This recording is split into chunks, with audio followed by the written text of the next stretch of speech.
Hello and warm greetings. I'm here to present you the English news. Afghan Taliban has claimed responsibility for an attack on Kabul's Intercontinental Hotel that left at least 5 civilians killed and 6 wounded. Gunmen dressed in army uniform stormed the heavily guarded hotel in the Baghabala area on Saturday evening, holding a siege that continued into Sunday. Al Jazeera's Jennifer Glasse, reporting from Kabul, say that attack was declared over after 16 hours of fighting. He said, "We know the fighting went room to room, and we know that many guests spent terrifying hours overnight hiding in their rooms as the gunmen moved through the hotel. Officials are inside now to conduct their investigation and to assess whether they will find any more casualties," she said. "We know the fighting went to room and hours evening hiding in their rooms."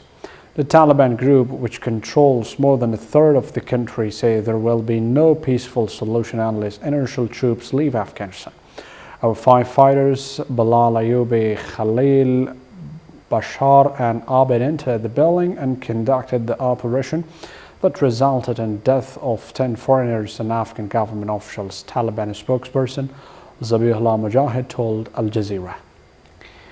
The senior leaders of Jamaat-e-Islami met in Mazar-e-Sharif city, the capital of northern Balkh province, amid soaring political tensions between the chief executive of party and the Afghan government. The leader of Jamaat-e-Islami, Salahuddin Rabbani, said the meeting was attended by Ata Muhammad Noor, Bismillah Muhammadi, Abdul Sattar Murad, Dr. Mehiuddin Mehdi, John Ahmad Haqjo and Nur Rahman Akhlaqi. He said the leaders of the party discussed recent political upheavals, related issues to Jamaat-e-Islami and the future programs of the party.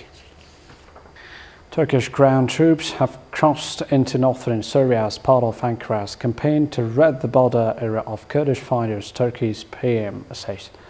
Binali Yildirim say the aim was to establish a 30-kilometer safe zone deep inside Syria, Turkish reports say.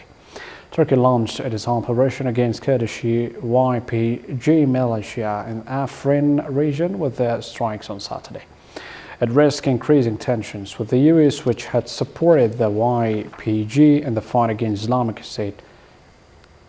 US Vice President Mike Pence has told Egypt's leader that the US would support a 2-state solution for Israel and Palestine if the two sides agree to it, seeking to reassure a key Arab ally over Donald Trump's decision to recognize Jerusalem as Israel's capital. Pence was in Egypt on Saturday on the first leg of a 3-country tour that includes stops in Jordan and Israel. It is the highest level visit by a US official to the region since December, when Trump ended the decades of US policy in Jerusalem in a move opposed by Arab leaders, including Egyptian President Abdel Fattah al-Sisi. "We heard President al-Sisi out," Pence said after their meeting. He added that the Egyptian leader described his objection to Trump's decision as a disagreement between friends.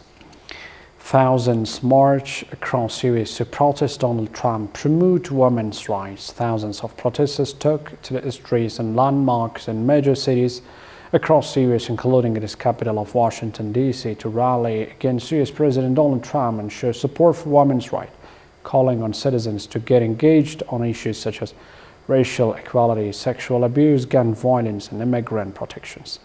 The so-called Women's March on Washington was one of them, as such protest rallies waged on Saturday in hundreds of cities across the US as protesters gathered on the steps of the iconic Lincoln Memorial and stood along the lengthy reflecting pool, also urging more women to compete for public office, Press TV reported. That is it. Thank you for joining the English News. Good night.